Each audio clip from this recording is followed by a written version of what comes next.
Hey guys, Christy here. I want to document my experience with keratoconus and specifically today my experience with corneal cross-linking. So my story starts in October. In a nutshell, I was supposed to go to get LASIK, the refractive vision correction surgery. It's an elective surgery that you can have to correct your vision so you don't have to wear glasses or contacts. I had all my pre-op testing done in my hometown, and they do some more sophisticated advanced scans of your cornea at the laser center before they do your surgery, and this is why. So I knew something was up when the tech kind of changed her attitude and had to redo a couple of tests. And I was like, okay, that's not a good sign. And then when it printed, my printed like right after somebody else's, so I was able to like get a glimpse of their scan, and theirs was like all green.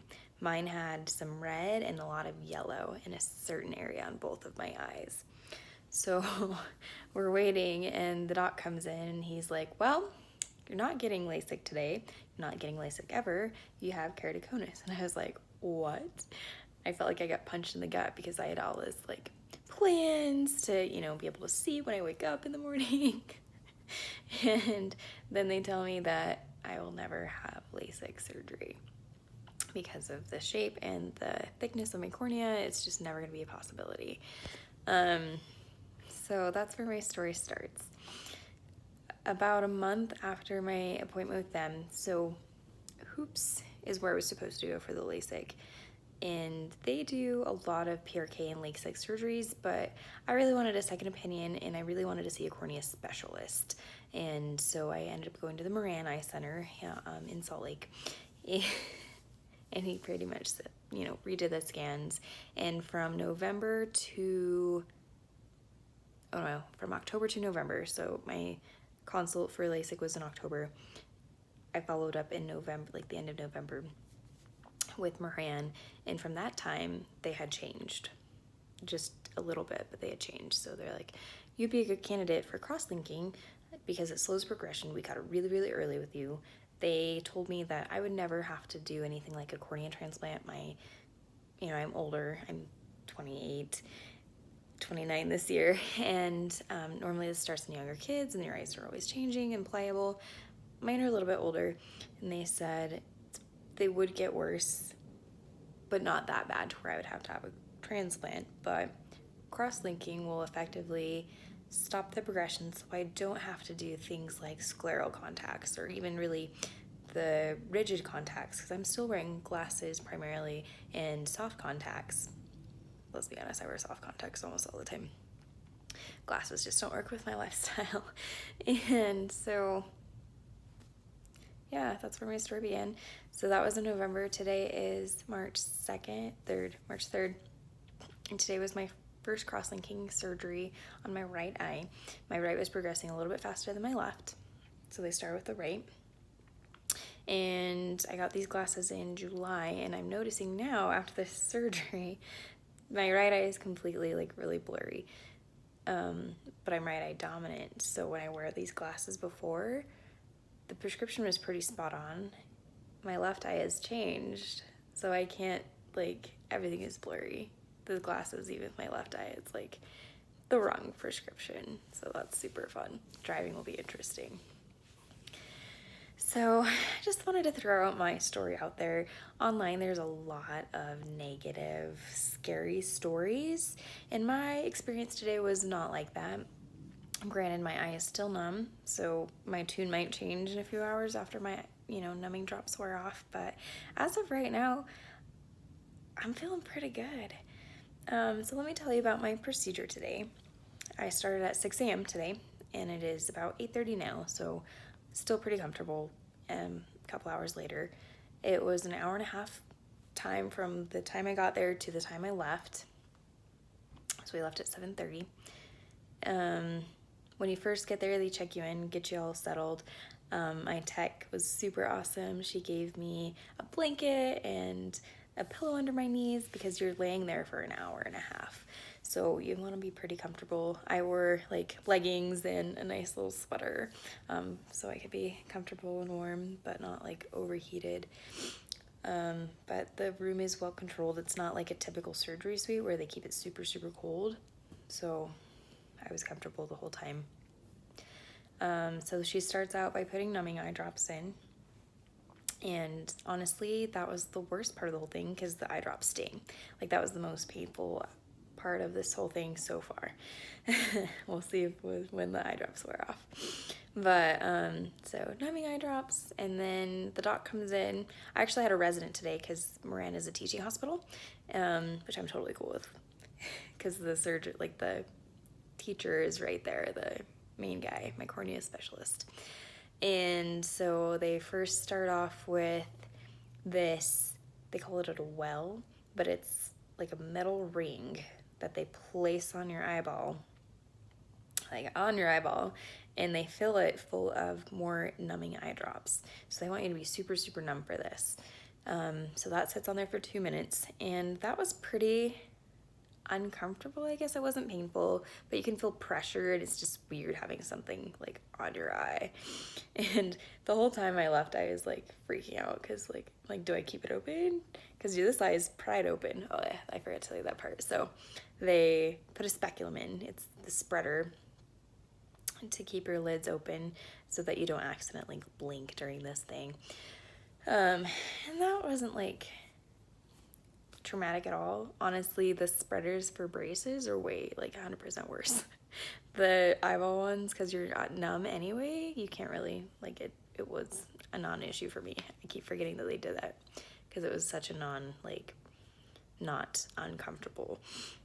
So spreader, well, after that sits there for 2 minutes, then they come in with this electric toothbrush type device. So it vibrates and it's got some bristles. So that is what loosens up your epithelium. And they had to be pretty aggressive with mine. They said my epithelium was tough, which was good, I guess. But yeah, they had to be kind of aggressive. And then so that loosens up that skin. Then they come back with a squeegee. My husband actually got some video of this, which I'm excited to see. I haven't seen it yet. Squeegee off the skin. Which sounds super gross. It was not uncomfortable. I think my husband had a worse time than I did with this because like you're just laying there. You can't feel anything. Can't really see anything. It's blurry, but it's not like you're blind. It's just like a fuzzy thing. After that, the spreader comes out, the speculum, and then the doctors leave the room. The tech starts the timer, and for 30 minutes, she put riboflavin eye drops in. And more numbing eye drops. Throughout this whole thing, she just constantly puts eye drops in every few minutes. So every 2 minutes, more riboflavin drops. When they put those in, it's really weird. It's kind of oily. So it's like a neon yellow, oily drop every 2 minutes. After I got up, like my face was a mess. There was yellow junk everywhere. It kind of looked like a really bad case of pink eye because they didn't do a great job of, they wiped my face, but they didn't do it like right here.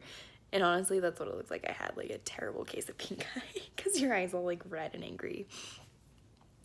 And so more of those for 30 minutes. And during this time, it's pretty comfortable. We were just chatting and she's just more and more eye drops, numbing drops, eye drops, riboflavin drops.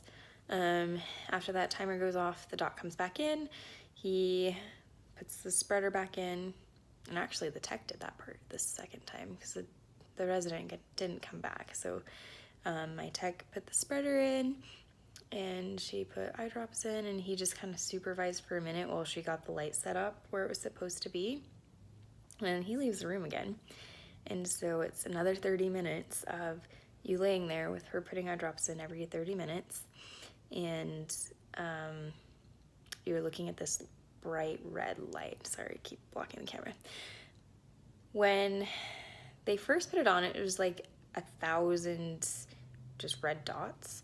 And then as my eye focused a little bit, there was a focal point. So it was like a green focal point with blue like a blue grid of dots and then a red light behind all of that. So it's like this majorly red light, blue dots, and a focal point for you to look at.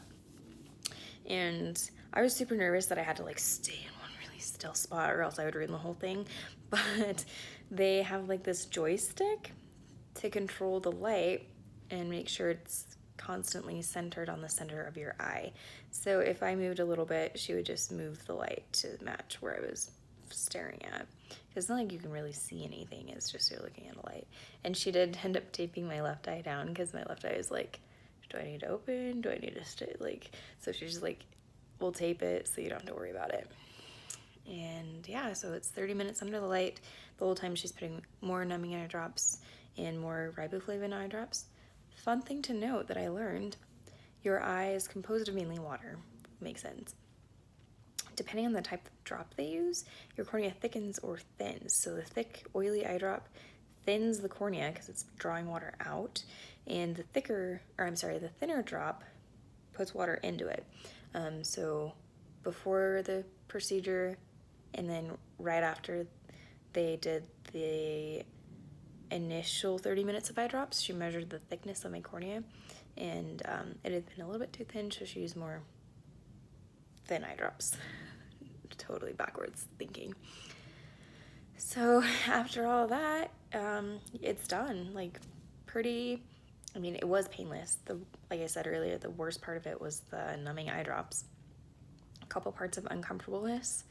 Overall, not bad at all. My husband was able to watch the whole thing, and he got video of them with the toothbrush thing, and then he also got pictures of me under the light, so I'm excited to see those, and I'll post those somewhere in this video so you guys can see that.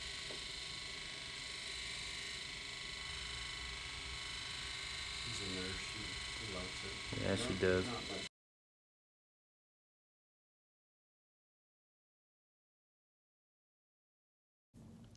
So after the 30 minutes under the light, they clean it off with saline, I assume, and then they put a bandage contact in. That bandage contact is going to stay in my eye until the 13th, so it's a little, like 10 days, but they said it's like a week that has to stay in. And all it is, it's not like a fancy eye drop, it's literally like an Acuvue Oasis contact with like the teeniest bit of power. So between my eye being dilated, I don't know if you can see that, and it's kind of like a different color because of those yellow drops. My sclera doesn't look yellow, really, like the white part of my eye, but my iris, the green part, is like super green.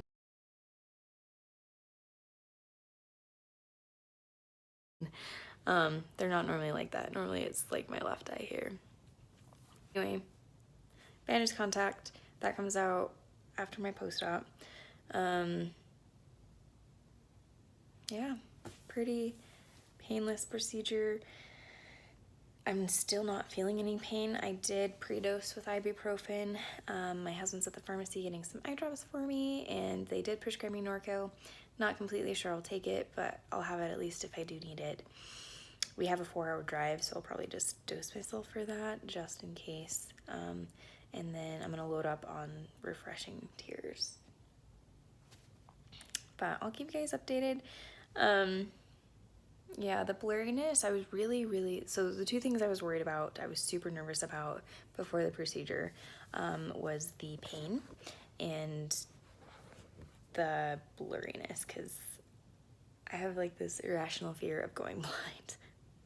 I don't know if it's irrational or not, but I was super nervous about not being able to see out of my right eye, because my right eye is not my dominant eye, and my right eye actually has a lesser prescription than my left eye does. And quite honestly, it's not that bad. The contact probably doesn't help with the prescription, so the contact has a little bit of strength to it, and then I'm wearing a lens on top of it. So without my lens, it's super blurry. With it, I mean, I can see. It's not clear, and I still have a lot of ghosting. Ghosting is probably primarily due to my eye being dilated. I get terrible, terrible ghosting after my eyes are dilated. But, yeah, it's not that bad. I was expecting it to be 100% worse than it is. So hopefully this helps some of you guys. I will keep you updated as it goes along, and hopefully this helps ease somebody's pain, somebody's fears and worries about this procedure.